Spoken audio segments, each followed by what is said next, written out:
Hello students, good morning to everyone, good morning all of you. I hope you all are doing well, doing good. So previous chapters में हमने क्या पढ़ा? We have already studied about nouns and its types. ठीक है, first chapter में हमने पढ़ा था nouns, रिवीजन किया था. ठीक है, एंड सेकेंड चैप्टर में पढ़ा था उसके टाइप्स. राइट, उसके टाइप्स कौन कौन से हमने पढ़े थे? Common, proper and abstract. ठीक है, सो हमने नाउन पढ़ा पहले चैप्टर में. सेकेंड चैप्टर में we have studied about common, proper and abstract nouns. Right, so we are going to study in this chapter which is collective nouns, which is all about collective nouns. This is your chapter 3, collective nouns. ठीक है, we have already studied about common noun, proper noun and abstract noun. ठीक है, so we have studied about common, proper, abstract and here we are going to study about collective nouns. ठीक है, right. So what are the collective nouns that we are going to study about? Collective nouns को एक ऐसा समझ लो जैसे कोई group. ठीक है, कोई भी ग्रुप जो एक लोगों से मिलाकर बना हो उसको हम कलेक्टिव नाउन बोलते हैं. बच्चों, कोई भी ग्रुप जो बहुत ही एक पार्टिकुलर पर्सन से मिलकर बना हो. ठीक है, एक सिंगल पर्सन या फिर कोई थिंग्स या फिर कोई ऑब्जेक्ट है या फिर कोई एनिमल है या फिर कोई आइडिया है, तो उसको हम कलेक्टिव नाउन्स बोलते हैं. ठीक है, अब जैसे कि कोई पर्सन है, ठीक है, एक पर्सन है तो वो कलेक्टिव नाउन थोड़ी ना हो जाएगा. अब जब तक उसके पास काफ़ी सारे पर्सन्स आके गैदर्ड हो गए, एक साथ यूनाइटेड हैं, तो उन सबको हम क्या बोलेंगे? ग्रुप बन गया ना उन लोगों का, तो हम क्या बोलेंगे? कलेक्टिव नाउन हो जाएगा. ठीक है, सो जैसे कि एक टीम है, ठीक है, क्रिकेट खेलने जा रहे हैं. So there is 11 players in your cricket team. ठीक है, there are 11 players in your cricket team. Okay, so आप क्रिकेट खेलने जा रहे हो, सो 11 प्लेयर्स होंगे. सो 11 प्लेयर्स मिलाकर क्या बनती है? एक टीम बनती है. सो जिसको हम बोलते हैं collective noun. So this is all about collective nouns. आगे पढ़ेंगे तो समझ में आएगा. देखो क्या लिखा है बच्चों. Let's get started. You have to notice that collective nouns in this sentence, in this paragraph. Okay, और अपने बुक में देख सकते हैं आप लोग, जैसा कि दिया गया है इसमें. देखिए एक सेकंड. हाँ, लेट्स गेट स्टार्टेड नीचे देखिए लिखा है, read the passage and circle the nouns which talk about a group of animals together. ठीक है, क्या बोल रहा? पैसेज को रीड करिए एंड सर्कल करिए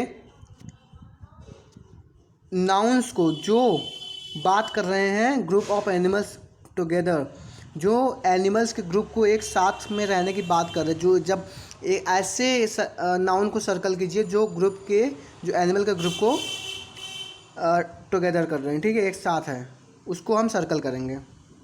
तो चलो देखो, Monty and his family went to the countryside. ठीक है, फॉर अ पिकनिक.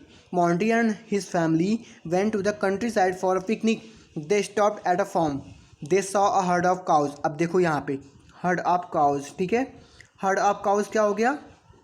क्या हो गया? काउ मतलब क्या होता है? गाय होता है ना, तो गायों का झुंड. ठीक है, उन्होंने गाय के झुंड देखी. ठीक है, गाय का ग्रुप था वो, जिसको हम बोलते हैं हर्ड ऑफ काउज. जैसा कि यहाँ पे लिखा हुआ है बच्चों कि read the passage and circle the nouns. Read the passage and circle the nouns which talk about a group of animals together. जो जानवरों के जो झुंड होता है, जो ग्रुप होता है, उसको एक साथ में रहने की बात करता है. ठीक है, तो उस चीज़ों को हम अंडरलाइन करते हैं. तो यहाँ पे देखो क्या था? Heard of cause. ठीक है, हर्ड ऑफ काउज, तो इसको आप अंडरलाइन कर लो, सॉरी सर्कल कर लो. ठीक है, ऐसे सर्कल कर लो. ठीक है, समझ में आई बात?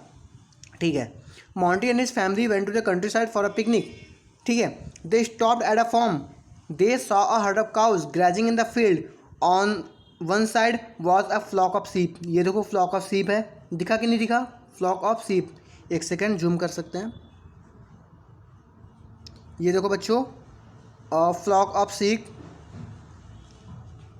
भेड़ का झुंड होता है ये. ठीक है, भेड़ों का झुंड, भेड़ों का ग्रुप, जिसको बोलते हैं फ्लॉक ऑफ शीप. ये क्या हुआ? कलेक्टिव नाउन हुआ. ठीक है, तो ऐसे ही करके आपको सारे के सारे सर्कल कर लेने हैं. आई गेस सबको समझ में आ गया होगा अभी तक. तो फिर पढ़ो आगे. Chewing straw. It was mister and missus Lal's farm. They had a big dog and a litter of puppies. Litter of puppies, ये देखो आ गया लिटर ऑफ पपीज़. ये सारे के सारे कलेक्टिव नाउन्स है. ठीक है, जहाँ पे भी आपको टुगेदर एनिमल का ग्रुप दिखे तो वो आपको क्या हो सकता है? वो, हाँ, collective nouns, litre of puppies, ठीक है, इसको आप अंडरलाइन सर्कल कर लेना, ठीक है। So Monty also saw a bee in the backyard, ठीक है। His father said don't go too close, the swarm of bees may bite you, the nouns you circled are collective nouns. Yes, जो भी आपने circle किए वो सारे सारे क्या है, कलेक्टिव नाउन्स है। क्या कलेक्टिव नाउन्स है। सो आपको समझ में आ गया होगा कलेक्टिव नाउन होता क्या है, उसकी डिफिनीसन क्या होती है। बस बहुत ही सरल, अगर लैंग्वेज में सीखें, अगर बताएं तो कलेक्टिव नाउन्स एक ऐसा नाउन होता है जो हमेशा, अगर हम ग्रुप की बात कर रहे हैं, ठीक है, एक पर्सन की नहीं, उसको मिलाकर कई ग्रुप की बात कर रहे हैं तो वो हो जाता है आपका कलेक्टिव नाउन। जैसे कि नेम से ही इंडिकेट हो रहा है, कलेक्ट, ठीक है, चीज़ें अगर कलेक्ट हैं तो वो कलेक्टिव नाउन है। So understand. सो एग्जाम्पल में देख लो, पहले डेफिनेशन देखो, a collective noun is a collection of persons, animals और थिंग्स। अभी मैंने क्या बोला, कलेक्ट ना, तो जो चीज़ें, ठीक है, चाहे वो पर्सन हो, व्यक्ति हो, इंसान हो, या एनिमल्स हो, जानवर हो, या फिर कोई थिंग्स हो, या फिर कोई वस्तु हो, ठीक है, कोई चीज़ हो, तो उन चीज़ों को कलेक्ट करके जब रखा जाता है, जब कलेक्ट हो जाती है तो हम क्या कहलाती है, वो कलेक्टिव नाउन्स ना, ठीक है ना, तो वो क्या कहलाती है, collective nouns. So I guess समझ में आ गया होगा, बहुत ही ईजी है। तो एग्जाम्पल्स में देखो, a fleet of ships is entering the harbour, ठीक है, a fleet of ships is entering the harbour, जो फ्लीट ऑफ शिप्स है हार्बर में इंटर कर रही है। तो फ्लीट ऑफ शिप्स क्या है, ये टुगेदर है ना, तो शिप्स थोड़ी ना बोलेंगे, ये शिप्स अगर हमने बोल दिया, ठीक है, तो कलेक्टिव नाउन थोड़ी ना हो जाएगा। तो इसका ग्रुप होता है जिसको हम नाम दे देते हैं, तो उसको हमने क्या नाम दे दिया, फ्लीट्स है, ठीक है, फ्लीट है, तो ये फ्लीट क्या हो गया, एक ग्रुप हो गया जिसको हम बोलते हैं कलेक्टिव नाउन्स। ये कलेक्टिव नाउन्स है, शिप का एक ग्रुप है फ्लीट, जिसको हम कलेक्टिव नाउन्स बोलते हैं, ठीक है। अब से लायन है, ठीक है, एक लायन, पार्टिकुलर एक सिर्फ एक लायन देखो, ठीक है, तो ये आप इसको बोलोगे कलेक्टिव, नो, या फिर लायन में एस जोड़ दोगे कलेक्टिव, नो नो नो। जब तक हम इसको बोलेंगे pride, a pride of lion is going, a pride of lion मतलब शेरों का एक झुंड जा रहा है, शेरों की एक ग्रुप जा रही है, ठीक है। सो ये हो जाएगा आपका कलेक्टिव नाउन, ठीक, कोई प्रॉब्लम, नो, आई गेस नहीं, कोई भी प्रॉब्लम नहीं आ रही है, ठीक है। सेकंड एग्जांपल देखो, अ स्वार्म ऑफ बीज is buzzing around the flowers. अब देखो क्या, बीज मतलब क्या होता है, बी मतलब क्या होता है, क्या होता है, बताओ, खुद बताओ मुझे, आप बताना, ठीक है, होमवर्क में बी की स्पेलिंग हिंदी में लिखना, इतना नहीं आ रहा है, चलो नेक्स्ट देखो, the words fleet and swarm talk about a collection of things, ships, बीज।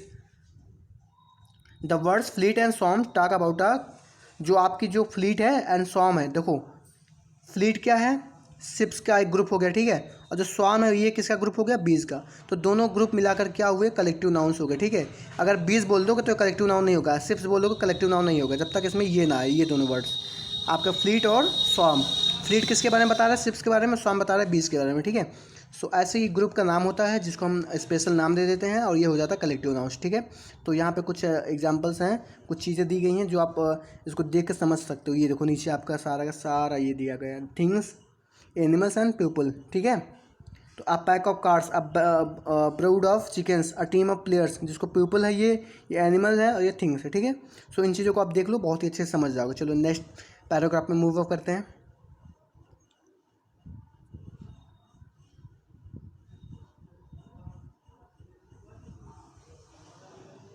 देखो यहाँ पे क्या दिया है, एक्सरसाइज देखो दे रहा है, हमने पढ़ लिया कलेक्टिव नाउन क्या होता है, इससे एग्जाम्पल भी देख लिया है।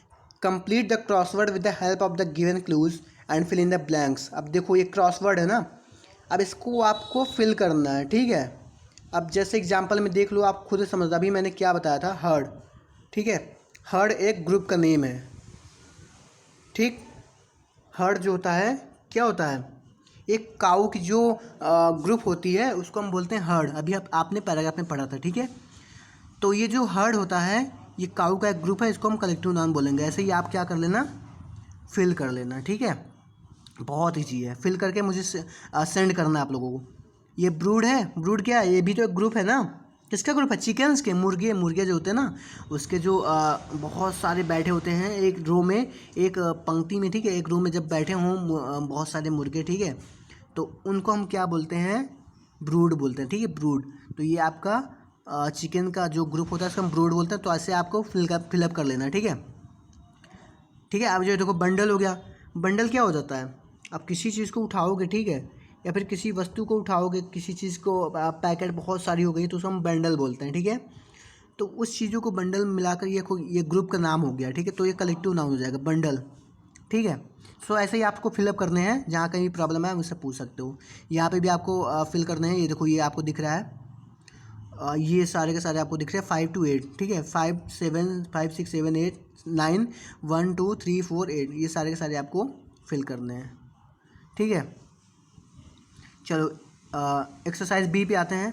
क्या बोला, tick the correct collection of noun for the given words, cross the wrong ones and write the correct ones. अब देखो यहाँ पे कुछ गलत दिया गया है, कुछ सही दिया गया है, तो आपको उसको आइडेंटिफाई करके सही करना है। आपने पढ़ लिया तो आपको पता होगा कैसे होगा।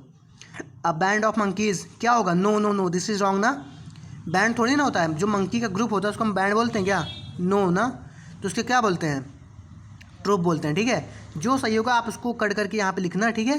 अ pile of stones, no, heap होगा, ठीक है, जैसे बच्चे ने लिखा हुआ है, ऐसे ही आप सबको करना है। अब देखो एक ग्रेप्स है, ग्रेप्स का जो ग्रुप होता है इसको हम क्या बोलते हैं, ग्रुप थोड़ी ना बोलेंगे, इसको बंक बोलेंगे, ठीक है, बंक। अब बकेट ऑफ म्यूजिशियंस, नो, अब बकेट ऑफ फ्लावर्स होगा, म्यूजिशियंस नहीं होगा। तो ऐसे जो गलत है उसको सही कर लेना, जो सही हो सही है। देखो 5 नंबर सही है। अब flight of stairs, yes this is absolutely perfect, ये गलत नहीं है, सही है। तो ऐसे ही आप सबको जो गलत है उसको सही करना, जो सही है उसको ऐसे टिक कर लेना है। ऑप्शन सी देखो, fill in the blanks with appropriate words.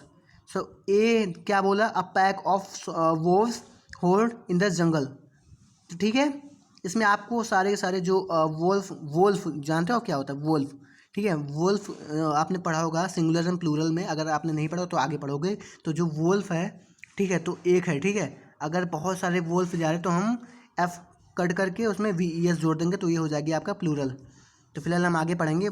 जो वोल्फ की जो आपकी जो वोफ होती है, वोफ वोफ की जो ग्रुप होता है उसको हम पैक बोलते हैं, ठीक है। तो ऐसे ही हम लोग आपको समझ के उसमें करना है, गलत तो बिल्कुल नहीं करना। आपको इतना इतना करके मुझे सेंड करना है, ठीक है, अपने बुक में फिल करके मुझे सेंड कर देना है बाई 4 PM, 4 बजे से पहले पहले। ये आपका असाइनमेंट है, आपका होमवर्क है, ठीक है। आई गेस इतनी चीज़ें आपको क्लियर हो गई होंगी। कलेक्टिव नाउन्स पता चल गया होगा क्या है, इसके डिफिनीसन, इसके एग्जांपल्स और एक्सरसाइजेस बहुत ही अच्छे से हमने करा दिए। इसको आप फिलअप करके मुझे सेंड कर दो, होमवर्क एज योर असाइनमेंट, ठीक है। मैंने आपको होमवर्क दे दिया, आपको पता है क्या है, फिर से बता देते हैं। आपको डिफिनीसन लिखनी है कॉपी में, ठीक है, कलेक्टिव नाउन्स की डिफिनीसन लिखनी है, ठीक है। उसके बाद फिर मैक्सिमम 20 एग्जाम्पल्स लिखने हैं। ऐसे नहीं लिखने कि हाँ सिर्फ एक ग्रुप लिख दो, सेंटेंस में लिखने, जैसे ये सेंटेंस लिखा है एग्जाम्पल में पूरा, ऐसे ही आपको लिखना है 20 एग्जाम्पल्स, ठीक है। So this is your assignment, this is your homework. I guess इतनी चीज़ें समझ में आई। अगर फिर भी नहीं समझ में आई तो आप मुझसे पूछो, I let you clear what is this, ठीक है। मैंने क्या बताया था, collective nouns are used to describe a group of the same things, ठीक है। जो सेम थिंग्स होती है उसके जो ग्रुप होते हैं उसको हम क्या बोलते हैं, कलेक्टिव नाउन्स। आई गेस इतनी तो समझ में आ गई होगी आप लोगों को कलेक्टिव नाउन्स क्या होती है, ठीक है। सो बहुत ही ईजी था ये। और ये जो डिफिनीसन आपको दिख रही है ये भी आप लिख सकते हो, ये भी बहुत ही सही डिफिनीसन है आपकी। Collective nouns are used to describe a group of the same things. इसके एग्जांपल्स भी बहुत सारे हैं, ये देखो, एक सेकेंड, ये देख सकते हो आपके एग्जांपल्स हैं। आ डायनेस्टी ऑफ किंग्स, जो किंग्स का ग्रुप होता है उसको डायनेस्टी ऑफ किंग्स बोलते हैं। अ ट्राइब ऑफ नेटिव्स, जो नेटिव्स होते हैं उनको जो ग्रुप होता है उसको हम ट्राइब बोलते हैं। अ ड्राफ्ट ऑफ लेक्चर्स, जो लेक्चर होता है उसको ड्राफ्ट बोलते हैं, ठीक है, उसका ग्रुप को। अ पैक ऑफ थीव्स, ये जो चोर आपको दिख रहे हैं तीनों चोर, ठीक है, जिसको हम थीव्स बोलते हैं, चोर को हम थीफ बोलते हैं, ठीक है। तो ये जो तीन दिख रहे हैं ना आपको, तीनों चोर थीफ, तो इनका जो ग्रुप है तो उसको हम पैक बोलते हैं। तो ये सारे के सारे आपको दिख रहे हैं, आप स्क्रीनशॉट ले सकते हो। फिलहाल आप जितने भी मैंने आपको होमवर्क दिया, असाइनमेंट दिया, उसको कंप्लीट करो। बहुत ही अच्छा चैप्टर था, बहुत ही फ़न के साथ पढ़ना, सीरियस नहीं होना है। जो कुछ भी डाउट हो हमसे पूछना। And thank you so much. इस लेक्चर को समझो और जितने असाइनमेंट होमवर्क दिए हैं उस चीज़ों को आप क्लियर करो। जहाँ कहीं भी प्रॉब्लम हो रही होगी तो हम हैं तो क्या कम है, ठीक है। अच्छी थी शायरी यार, अच्छी थी। चलो ठीक है, अच्छे से पढ़ो और stay home, stay healthy, stay fit. Thank you so much, thanks for your attention, thanks.